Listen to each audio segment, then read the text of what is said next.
মানুষ বড়ই বিচিত্র প্রাণী। সব সময় লড়াই করতে থাকে, সব সময় চেষ্টা করে যাতে সেই শ্রেষ্ঠ হয়, চেষ্টা করে যাতে তার সামনে সবার মাথা নত হয়।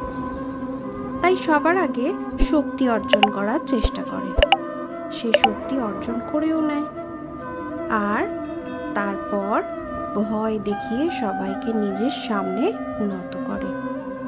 কিন্তু একটা গুরুত্বপূর্ণ কথা ভুলেও যায়, বুঝতেই পারে না। দেখুন, আমি আপনাকে একটা উদাহরণ দিই।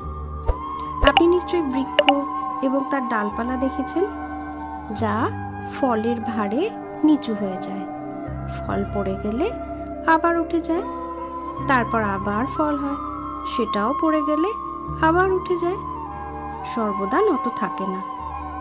কখনো হাঁটতে গিয়ে আপনি নিশ্চয়ই দেখে থাকবেন, আপনার পা কোনো ফুলের ওপরে পড়লে তা নত হয়ে যায়, কিন্তু যেই আপনি পা সরাবেন সেই ফুল আবার উঠে দাঁড়াবে। একটা অত্যন্ত গুরুত্বপূর্ণ কথা মনে রাখবেন, যে শির ভয় ভীত হয়ে আপনার সামনে নত হয়, সেই শিরই বিরোধিতা করতে সবার আগে দাঁড়ায়। আপনি জিতে নিন, সবাইকে জিতে নিন, কিন্তু ক্ষমতার দ্বারা নয়, তাদের জিতুন প্রেমের সাহায্যে। রাধে রাধে।